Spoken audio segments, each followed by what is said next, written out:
प्रिय विद्यार्थियों, BA part first के इतिहास के आप विद्यार्थी हैं और आप पढ़ रहे हैं इतिहास का दूसरा पेपर आधुनिक विश्व का इतिहास 1453 से 1950। पहली इकाई के हम 2 टॉपिक कर चुके हैं विद्यार्थियों, धर्म सुधार आंदोलन और उससे पहले हमने किया पुनर्जागरण। ये 2 टॉपिक हमारे पूरे हो चुके हैं और तीसरा टॉपिक वाणिज्यवाद एवं वाणिज्य क्रांति, commercial revolution, mercantilism and commercial revolution, ये हमारा टॉपिक है। यदि हम बात करें कि वाणिज्य क्रांति का जन्म कैसे हुआ, वास्तव में जो भौगोलिक खोजें जो यूरोप में हुई वो वाणिज्यिक क्रांति की माँ कही जा सकती है, उसकी जननी कही जा सकती है। भौगोलिक खोजों के परिणाम स्वरूप यूरोपवासी अब तक के अज्ञात महाद्वीपों के संपर्क में आए और पूर्वी एशिया तक जाने का जलमार्ग खोजा गया, जिसमें भारत भी था। स्पेन और पुर्तगाल ने अमेरिका की प्राचीन सभ्यताओं को नष्ट करके वहां से अपार धन दौलत प्राप्त की। बाद में अमेरिका की धरती पर यूरोपीय उपनिवेश स्थापित किए गए और वहां के प्राकृतिक संसाधनों का दोहन किया जाने लगा। राष्ट्रीय राज्यों की औपनिवेशिक नीतियों ने व्यापारियों के हितों को सुरक्षित कर वाणिज्यिक यानी कि व्यापारिक क्रांति का मार्ग प्रशस्त किया। वास्को डी गामा के नाम से आप परिचित हैं। वास्को डी गामा ने यूरोप से भारत का जल मार्ग खोजकर यूरोप के लिए एशियाई बाजारों के द्वार भी खोल दिए। अब यूरोपीय देशों को एशियाई माल के लिए न तो मुस्लिम व्यापारियों पर निर्भर रहने की आवश्यकता रह गई और न ही इटली के नगर राज्यों की।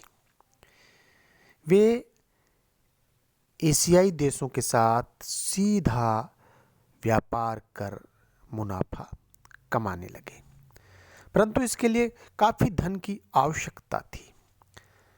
धन संग्रह के लिए कंपनियां खुलने लगी, बैंक खुलने लगे, लोग पूंजी निवेश करने लगे, संपन्न लोग। परिणाम यह निकला कि व्यापार वाणिज्य का क्षेत्र अत्यधिक व्यापक हो गया। इसी को व्यापारिक क्रांति या वाणिज्यिक क्रांति कहते हैं। उसी समय ये जो वाणिज्यिक जो क्रांति है, इसके विकास में मुद्रा का विकास भी महत्वपूर्ण है। 16वीं और 17वीं जो शताब्दियां हैं, इनमें व्यापार वाणिज्य के विकास के साथ साथ यूरोप के देशों में बड़े पैमाने पर उन्नत किस्म की मुद्रा का प्रचलन बढ़ा। विभिन्न प्रकार के भुगतान करने में मुद्रा का अधिक प्रयोग किया जाने लगा। ऋण व्यवस्था को व्यापक एवं सुगम बनाने का प्रयास किया गया तथा लेन देन के मामलों में हुंडी, जिसको हम इंग्लिश में ड्राफ्ट कह सकते हैं, बैंक का ड्राफ्ट होता है ना विद्यार्थियों, हुंडी, ऋण पत्र, क्रेडिट कार्ड जो होते हैं, तथा विनिमय पत्रों को मान्यता मिलने लगी। विनिमय पत्र भी एक प्रकार का क्रेडिट कार्ड। इससे जो क्रेडिट ट्रेडिंग है उसमें वृद्धि हुई। इसी प्रकार वितरण व्यवस्था में सुधार हुआ। वाणिज्यिक क्रांति के विकास के लिए न केवल उत्पादन में वृद्धि आवश्यक है, अपितु उत्पादित माल के वितरण की व्यवस्था में सुधार भी आवश्यक है। माल आपका पास खूब है लेकिन यदि आप बेच नहीं पा रहे हैं, प्रोडक्शन का डिस्ट्रीब्यूशन नहीं हो रहा है, तो व्यापार आगे नहीं चल सकता। इससे पूर्व यूरोप के कुछ प्रमुख नगरों में मेले लगते थे। कोई साल बाद लगता, कुछ 6 महीने बाद लगता। यहाँ लोग अपना प्रोडक्ट बेचने आते थे। परंतु अब एक निश्चित बाजार की आवश्यकता अनुभव की जाने लगी। अतः अब मेलों के स्थान पर जो साल में लगते थे, कभी 6 महीने में लगते थे, अब वीकली जो है वो हाट बाजार लगने लगे, जिसको हम कभी कहते हैं ना कटला। तो वो वीकली बाजार लगने लगे। ये जो हाट बाजार थे, छोटे दुकानदार आते, सड़क पे अपना सामान रखते और बेचते थे। हाट बाजारों ने उत्पादकों को एक निश्चित बाजार प्रदान कर उन्हें प्रोत्साहित किया। एंटवर्प जो प्रमुख नगर थे यूरोप के, एंटवर्प है, पेरिस है, लंदन है, एम्स्टर्डम है, आदि नगरों में सप्ताह में एक दिन एक निश्चित स्थान पर बाजार लगते थे, जहां आसपास के ग्राहक तो आते ही थे, बल्कि दूर दूर के ग्राहक भी आते थे। और धीरे धीरे इन हाट बाजारों ने स्थायी बाजारों का स्थान ले लिया। ये जो स्थायी बाजार थे, ये एक डिस्ट्रीब्यूशन का जो काम था, प्रोडक्ट बनता और बन के बिकता, उसके लिए बड़ी सरलता हो गई। संचार के साधनों, जो जो व्यापार का क्षेत्र विस्तृत होता गया, संचार साधनों को उन्नत बनाने की तरफ भी ध्यान दिया जाने लगा, ताकि अन्य नगरों की व्यापारिक गतिविधियों, भाव और कितना स्टॉक है, कब डिलीवरी मिलेगी, इन सब की जानकारी मिल सके। सर्वप्रथम डाक सेवाओं में सुधार किया गया। 1500 ईस्वी तक इंग्लैंड, फ्रांस और स्पेन में सरकारी डाक सेवाएं शुरू हो चुकी थी और 1600 ईस्वी तक यूरोप के लगभग सभी प्रमुख नगर डाक सेवा से जुड़ चुके थे। इसी प्रकार ट्रांसपोर्ट की बात है, परिवहन सेवाओं की बात है, उनमें भी सुधार हुआ। संचार साधनों में सुधार के परिणाम स्वरूप यूरोप के अनेक प्रमुख नगर एक दूसरे के काफ़ी निकट आ गए। अब परिवहन सुविधा सेवाएं जो थीं, उनमें सुधार की तरफ ध्यान दिया गया, ताकि सामान को शीघ्रता से गंतव्य स्थान तक पहुंचाया जा सके। परंतु इसमें पर्याप्त सफलता नहीं मिल पाई। वर्षा और शीत ऋतु में हिमपात की वजह से स्थल यातायात अस्त व्यस्त हो जाता था, सड़कें खराब और ये समस्याएं रहती थी। परंतु उत्तरी नीदरलैंड और इंग्लैंड जैसे देशों को इस प्रकार की जो कठिनाइयां हैं, उनका सामना बहुत करना पड़ा, क्योंकि इनका व्यापार मुख्यतः समुद्री मार्गों से होता था। समुद्री यातायात में सुधार हुआ। अब उन्नत किस्म के बड़े बड़े जहाज़ों का निर्माण होने लगा, जो तेज गति से अधिक माल ढोने में सक्षम थे। इस दिशा में जो हॉलैंड है वो सबसे आगे रहा। तो ये जो ट्रांसपोर्ट भी सुधरा और परिवहन ये सुधर गया, संचार व्यवस्थाएं सुधर गईं, ये बहुत यूँ कहें कि बड़े एक बूस्ट करने वाले कार्य उस समय यूरोप में हुए। इसके बाद यदि हम जल यातायात की भी बात कर रहे थे, अटलांटिक महासागर का बड़ा इम्पोर्टेंस रहा। भौगोलिक खोजों से पूर्व यूरोप का व्यापार मुख्यतः भूमध्य सागर और बाल्टिक सागरों तक ही सीमित था। पुराने व्यापारिक मार्ग भूमध्य सागर से होकर जाते थे। अब अटलांटिक होकर अमेरिका और अफ्रीका की उस तरफ जो अटलांटिक होकर इनकी परिक्रमा करते हुए एशियाई देशों के जल मार्ग ढूंढ निकाले गए। इससे इटली के नगर राज्यों वेनिस, जिनेवा आदि का महत्व रहा। जबकि इन खोजों से पूर्व भूमध्य सागरीय व्यापार पर इन नगर राज्यों का एकाधिकार रहा। लेकिन अब इटली के जो नगर राज्य हैं, वेनिस, जिनेवा, इनका महत्व जाता रहा। मैं दोहरा रहा हूं इस वाक्य को, इटली के नगर राज्यों जैसे वेनिस, जिनेवा, इनका इंपॉर्टेंस अब खत्म हो गया। जो भूमध्य सागरीय व्यापार पर पहले कभी इन नगरों का अधिकार था, इटली का अधिकार था, अब वो बात नहीं रही। अब अटलांटिक महासागर की महत्ता बढ़ गई। पहले भूमध्य सागर की महत्ता थी, और इस जो अटलांटिक महासागर है, ये कहाँ का टच है, ये किन किन के तट है? इंग्लैंड, फ्रांस, पुर्तगाल, स्पेन आदि देश प्रमुख व्यापारिक केंद्र बन गए और प्रतिस्पर्धा बढ़ी। नई दुनिया से सोना, चांदी जैसी बहुमूल्य धातुएं प्रचुर मात्रा में यूरोपीय देशों में आने लगी, जिससे यूरोप की आर्थिक स्थिति में, जो यूरोप के जो देश हैं, उनकी आर्थिक स्थिति में बड़ा ज़बरदस्त एक उछाल आया। एक 16वीं सदी में एक जो नया जो ट्रेंड चला, व्यापारिक संगठनों का उदय हुआ। आप जानते हैं, जो संगठन होते हैं, ऑर्गेनाइजेशन होते हैं, वो अपने वेलफेयर के लिए कार्य करते हैं। वो प्रेशर भी बना सकते हैं सरकार पर, कस्टमर की डीलिंग पर, वो अपना एक प्रभाव रखते हैं। तो ये व्यापारिक संगठनों का विकास यूरोप में हुआ। जहाज की कीमत और उसकी खेप में व्यापारियों की जो है, इनकी वो साझेदारी चल पड़ी। परिणाम स्वरूप छोटे छोटे व्यापारी भी इसमें सम्मिलित होने लगे। सामान्यतः एक साझेदार जहाज को ले जाते, कई व्यापारी मिलकर के एक जहाज को किराए पे कर लेते और माल बेच देते, और अन्य साझेदार अपना माल और पूंजी देते थे और लाभ और हानि में उसी अनुपात में हिस्सा बांट लेते थे। जहाज में साझेदारी एक बार की यात्रा के लिए होती थी। अगली बार फिर यदि जहाज को लेके जाना है तो फिर हो सकता है उसमें कुछ नए पार्टनर्स हों ले जाने वाले, हो सकता है पहले वाले ही हों। ये एक जो संगठन जो बने, ऑर्गेनाइजेशन जो बने, ये विभिन्न लेवल्स पर ये व्यापार के लिए अच्छे रहे। एक बहुत महत्वपूर्ण बात है, जो इंश्योरेंस चल पड़ा, बीमा कम प्रचलन हो गया, बीमा कंपनियां आ गई। तो आप जानते हैं कि समुद्री यात्राओं में कई बार बड़े बड़े जहाज नष्ट भी हो सकते थे और हो जाते थे। जहाज पर लदा हुआ सामान डूब जाता था।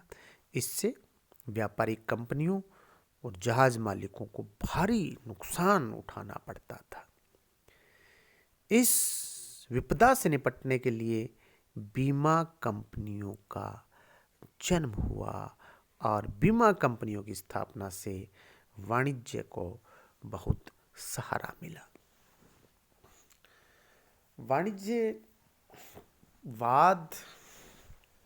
पर यदि हम बात करें, देखिए, जो मध्यकालीन यूरोप के लोगों के जीवन पर आपने पढ़ा, पुनर्जागरण में, धर्म सुधार आंदोलन में धर्म का बड़ा जबरदस्त प्रभाव था। इसके चलते आर्थिक विचारधारा स्वतंत्र रूप से विकसित न हो सकी। उस युग में उन्हीं आर्थिक क्रियाकलापों को उचित व न्याय संगत माना जाता था जो धर्मानुकूल होती थी, क्योंकि उस समय धन की अपेक्षा, अर्थ की अपेक्षा धर्म को अधिक महत्व दिया जाता था। मध्य युग का जो हाफ है, उत्तरार्ध है, में धीरे धीरे परिस्थितियां बदलती हैं। पुनर्जागरण के परिणाम स्वरूप यूरोपवासी पूर्वी देशों के संपर्क में आते हैं, नए जलमार्गों की जानकारी होती है, नए महाद्वीप की खोज होती है और जो व्यापार वाणिज्य में वृद्धि होती है। इसी समय यूरोप में शक्तिशाली राज्यों की स्थापना की भावना जोर पकड़ती है। प्रत्येक देश के विचारक इस बात से सहमत थे कि बाह्य आक्रमणों से सुरक्षा तथा आंतरिक शांति की स्थापना तभी संभव हो सकती है जबकि हमारा देश शक्तिशाली हो। अतः देश को भी सशक्त तभी बनाया जा सकता है जब उसके पास में धन हो। अतः अब धन की प्राप्ति के स्रोतों के बारे में विचार किया जाने लगा और धन की दृष्टि से धर्म के स्थान पर अब धन को महत्व दिया जा रहा है। अब धन कैसे प्राप्त किया जाए इस पर विचार किया जा रहा है। कैसे किसी देश के पास में अधिक सोना चांदी होगा कि ये विचार किया जा रहा है, क्योंकि सोना चांदी जिसके पास था वो धनी माना जाता था। अतः मध्य युग के अंत तथा आधुनिक काल के प्रारंभ में यूरोपीय शासकों ने अपने देश में सोने और चांदी के भंडार को बढ़ाने और इन बहुमूल्य धातुओं को देश से बाहर जाने से रोकने के लिए समय समय पर नियम बनाए। पॉलिसी ये थी कि सोना चांदी देश में आए और बाहर नहीं जाए। इसके लिए चाहे उनको जो भी नियम बनाने पड़े बनाए। चूँकि व्यापार वाणिज्य को इन धातुओं को प्राप्त करने का एक प्रमुख साधन माना गया, अतः यूरोपीय शासकों ने व्यापार और वाणिज्य और उद्योगों को भी नियमित किया। यही नीति वाणिज्यवाद कहलाती है, जिसका मुख्य ध्येय सोना चांदी प्राप्त करके अपने देश को समृद्ध बनाना है, सुदृढ़ बनाना है। वाणिज्यवाद के यदि हम अर्थ की बात करें, देखिए इसको वणिकवाद, व्यापारवाद भी कह सकते हैं। वाणिज्यवाद शब्द जो है इसका प्रयोग लंबे समय तक होता रहा। वाणिज्यवाद का प्रयोग लंबे समय तक होता रहा, परंतु इसकी परिभाषा किसी के द्वारा नहीं दी गई, क्योंकि यह कोई संगठन एवं व्यवस्थित विचारधारा नहीं थी। इसलिए इसकी सही परिभाषा करना भी आसान नहीं था। इस शब्द का सर्वप्रथम प्रयोग, आप विद्यार्थियों ध्यान रखना, सर्वप्रथम प्रयोग जो है वाणिज्यवाद शब्द का वो किया था एडम स्मिथ ने 1776 में। उनकी एक पुस्तक थी जिसका नाम था wealth of Nations. Wealth of Nations में 1776 में जो प्रकाशित हुई, उसमें पहली बार वाणिज्यवाद शब्द का प्रयोग किया गया। बाद में 1883-84 के मध्य जर्मनी विद्वान गुस्तान ने अपने लेख तथा पुस्तक में इस शब्द का प्रयोग किया। तो हम यदि एक इतिहासकार के किसी के संबंध के रेफरेंस से हम बात करें तो अलेक्जेंडर ग्रे लिखते हैं कि प्राय हम वाणिज्यवादी सिद्धांत वाक्यांश का प्रयोग करते हैं, किंतु इसका अर्थ यह नहीं लेना चाहिए कि किसी समय पर लेखकों का कोई समूह था जिसने वाणिज्यवादी विचार प्रस्तुत किए। ठीक है ना? ऐसा नहीं है कि पहले वाणिज्यवाद की थ्योरी आई और फिर वाणिज्यवाद प्रैक्टिकल में आया। ये ग्रे का कहना है। प्रोफेसर हैने मानते हैं वाणिज्यवाद से आशय उस आर्थिक विचारधारा से है जो कि 16वीं सदी से लेकर 18वीं सदी के मध्य तक यूरोपीय राजनीतिज्ञों में काफी लोकप्रिय रही। इस वाणिज्यवाद को फ्रांस में कोलबर्टवाद के नाम से, तो जर्मनी में केमरलिज्म के नाम से पुकारा जाता था। फ्रांस में कोलबर्टवाद, जर्मनी में केमरलिज्म और इंग्लैंड में वणिकवाद और व्यापारवाद, वाणिज्यवाद ये कहा जाता था। व्यापार और उद्योग यानी इंडस्ट्री को नियमित करके सोना चांदी प्राप्त करने की नीति ही वाणिज्यवाद कहलाती है।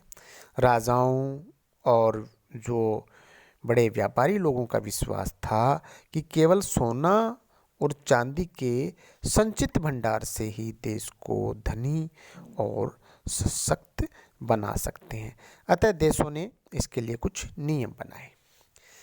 पहला नियम तो ये बनाया विद्यार्थियों, जितने माल का आयात होता है यानी कि जितना माल आता है उसकी तुलना में निर्यात ज़्यादा होना चाहिए। उसकी तुलना में हमें देश से माल ज़्यादा भेजना है। दो टर्म्स होती हैं विद्यार्थियों, आयात और निर्यात विदेशी व्यापार के संबंध में। आयात का मतलब यह है कि जो हम दूसरे देशों से खरीदते हैं यानी जो आता है, आयात। निर्यात का मतलब यह है जो हम दूसरे देशों को बेचते हैं, वो निर्यात कहलाता है। तो नियम यह बनाया कि निर्यात ज़्यादा होना चाहिए और आयात कम होना चाहिए, क्योंकि यदि ज़्यादा खरीदेंगे तो ज़्यादा भुगतान करना पड़ेगा और वो सोना चांदी के रूप में करना, उस समय वो ये भुगतान सोना चांदी के रूप में होता था। तो इससे व्यापार का संतुलन बिगड़ता था और यदि निर्यात ज़्यादा हो रहा है तो व्यापार का संतुलन देश के पक्ष में रहता था। यानी हम यदि बेच ज़्यादा रहे हैं तो हमें सोना चांदी ज़्यादा मिलेगा। दूसरा नियम बनाया, विदेशी माल की खरीद को निरुत्साहित करने के लिए सीमा शुल्क जो है, बॉर्डर टैक्स जो है, उसमें वृद्धि कर दी जाए ताकि विदेशी वस्तुएं महंगी हो जाएं और लोग उसे खरीद ना पाएं। अब हमारे देश में कहीं दूसरे देश से वस्तु आती है तो जो जहाँ हमारे देश में एंट्री करती है वहाँ पे उस पर टैक्स लगाता है देश। तो टैक्स इतना लगा दो कि वो वस्तु हमारे बाज़ार के अंदर बहुत महंगी हो जाए, इतनी महंगी हो जाए कि उसकी तुलना में हमारे यहाँ जो वस्तु उत्पन्न हुई है उसका मूल्य कम हो, तो हमारे खुद के प्रोडक्शन को हमारा कस्टमर खरीदेगा। चीन से कोई वस्तु आ रही है उसको नहीं खरीदेगा यदि वह बहुत महंगी है, और वैसी ही वस्तु, वैसी ही गुणवत्ता वाली वस्तु यदि हमें हमारे मार्केट में उपलब्ध है और कम दरों पर उपलब्ध है तो हम वह खरीदेंगे। तो उस समय यूरोप के देशों की पॉलिसी थी कि जो सामान आ रहा है उस पर टैक्स इतना लगा दिया जाए कि वो बेहद महंगा हो जाए और लोग खरीदे नहीं। अगला नियम बनाया, स्वदेशी उद्योगों को पर्याप्त प्रोत्साहन दिया जाए, यानी जो लोकल प्रोडक्शन है उस प्रोडक्शन को बढ़ाया जाए, सरकार ऐसी नीति बनाए। और चौथा है, उपनिवेशों की प्राप्ति के लिए प्रयत्नशील बने रहना। उपनिवेशों का उपयोग उस समय यूरोप के जो देश हैं सोना चांदी और कच्चे माल के स्रोत के रूप में करते थे, और कच्चा माल वहाँ से लाते, अपने देश में उस माल को बना करके फिर वापस उस अपने उपनिवेश में बेच देते थे और उससे लाभ कमाते थे। यदि मैं आपको समझाना चाहूँ हमारे भारतीय दृष्टिकोण से, तो अंग्रेज़ यहाँ पर शासन करते थे। तो अंग्रेज़ क्या करते, जैसे यहाँ से रुई ले गए, रुई कच्चा माल है, रॉ मटेरियल, किसान से रुई ले गए, रुई लेकर इंग्लैंड चले गए। इंग्लैंड में जो फैक्ट्रियाँ हैं वो रुई से कपड़े बना देगी, अब वो कपड़े वापस आके हमारे ही बाज़ार में बेच दिए। तो एक तो ये उपनिवेश से ये कच्चा माल लेते थे, और दूसरा उपनिवेशों से जो है यहाँ के जो संसाधन हैं उनका दोहन करते थे, और कोशिश रहती थी ज़्यादा से ज़्यादा सोना चांदी यहाँ से इंग्लैंड में चला जाए। तो ये कुछ नियम यूरोप के देशों ने उस समय बनाए थे। अब विद्यार्थियों, यदि हम बात करें कि वाणिज्यवाद का उद्देश्य क्या था, वाणिज्यवाद के अर्थ की व्याख्या से इसका उद्देश्य भी स्पष्ट हो जाता है। इसका मूल उद्देश्य आपके समझ में आ रहा होगा, और जो आपके मस्तिष्क में है वही बात है। इसका मूल उद्देश्य अपने देश के आर्थिक प्रभुत्व को बढ़ाना, यानी अपनी जो आर्थिक स्थिति को सुधारना। आर्थिक प्रभुत्व की वृद्धि के लिए सोना चांदी के भंडार को बढ़ाना आवश्यक था, और यह व्यापार वाणिज्य के अनुकूल संतुलन से संभव था। यानी कि आयात कम करना है और निर्यात अधिक करना है। अधिक सोना प्राप्त करके अधिक शक्तिशाली बनना उस समय का, ऐसे मान लीजिए कि एक नारा था। इसीलिए कुछ लेखकों ने, इतिहासकारों ने, अर्थशास्त्रियों ने वाणिज्यवाद को धातुवाद की संज्ञा दी है, क्योंकि सोना एक धातु है, गोल्ड, चांदी एक धातु है, इसलिए इसको धातुवाद भी कहा गया। फ्रांसिस बेकन ने वाणिज्यवाद को शक्तिशाली राज्य प्राप्त करने की नीति बताया, तो कनिंघम ने इसे राजनीतिक उद्देश्यों की प्राप्ति हेतु आर्थिक शक्ति का साधन बताया। और जर्मन विद्वान गुस्ताव लिखता है कि वाणिज्यवाद का उद्देश्य समाज तथा राज्य का आर्थिक एकीकरण है। कुल मिलाकर के जो बात आपको समझ में आई है वही बात है, वाणिज्यवाद का उद्देश्य अधिक से अधिक संपन्नता प्राप्त करना, सोने चांदी के रूप में धातुएं प्राप्त करना, कम माल खरीदना और अधिक माल बेचना। शेष अगले व्याख्यान में। बहुत बहुत धन्यवाद।